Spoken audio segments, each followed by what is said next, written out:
Bonjour, bonjour à tous.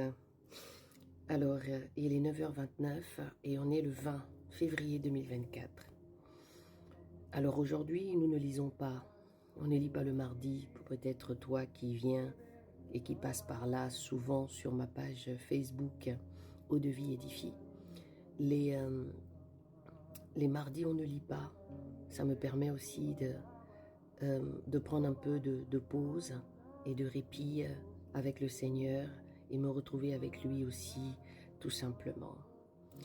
Alors, hier, je vous ai fait un post sur la Genèse 3 pour que vous puissiez le méditer et de comprendre que souvent, quand on dit à certaines personnes que Jésus, ou bien même que Jésus est réel, tout simplement, beaucoup essayent de prendre Jésus aujourd'hui comme on veut le mettre à la mode en fait. On veut mettre Jésus à la mode, alors que la Bible dit que notre Dieu ne change pas. Il est le même hier, aujourd'hui et éternellement. Donc, il n'y a pas de... Jésus ne change pas, il reste le même. Malgré les temps, malgré les circonstances, malgré que le monde évolue d'une certaine manière, Jésus reste avec ses enseignements, avec ses instructions. Ça ne change pas selon le temps. Ça ne change pas parce que les gens ont décidé que ça change. Ça ne change pas parce que en an 2024, nous au 21e siècle. Non. La parole de Dieu reste la même. De là où elle a commencé à l'époque d'Abraham, Isaac et de Jacob. Désolé pour les petits désagréments. Hein. Malgré, il reste toujours le même.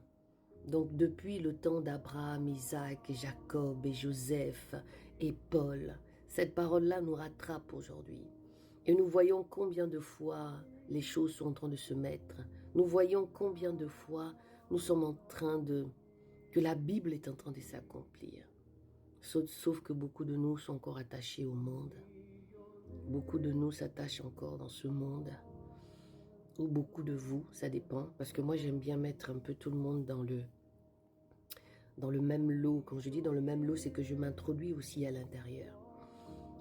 Mais je voudrais tout simplement que, c'est par empathie que je le fais, hein, parce que j'ai compris moi.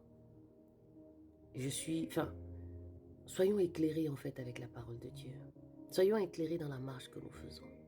Sachons exactement qui nous prions.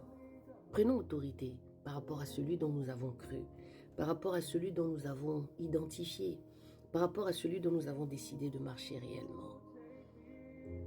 Jésus a des instructions. Il a une façon de voir les choses qui ne sont pas les nôtres, nous. Il a une façon à lui de nous instruire. Et ces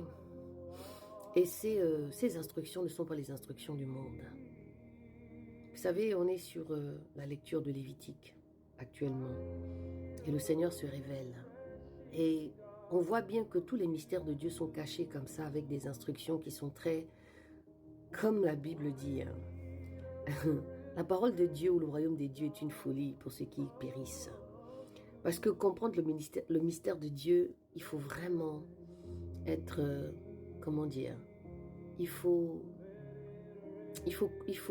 être réellement converti. Et il faut avoir le Saint-Esprit pour pouvoir comprendre les instructions de Dieu. Parce que celui qui n'a pas le Saint-Esprit verra ça comme une folie, va voir ça comme quelque chose d'insensé, va essayer de trouver des réflexions d'homme à l'intérieur alors qu'il n'y a pas. C'est le Saint-Esprit qui enseigne. Celui qui t'enseigne la justice et le jugement. Donc, oui, pour toi qui ne me connais pas, moi c'est Tata Armel. Hein. Je suis là que le samedi pour nous exhorter, pour passer un moment dans la présence du Seigneur et dans un moment de réflexion, dans un moment en fait de prise de conscience. Et vous savez, ça marche très bien parce qu'il y a beaucoup de personnes qui prennent conscience en fait de leur marche, s'ils sont réellement vrais avec le Seigneur. Et ça pose beaucoup de questions parce que mon but ici, c'est que chacun se pose un peu des questions, quoi, parce qu'on nous a donné un cerveau et nous devons réfléchir et que notre réflexion ne doit pas être limitée.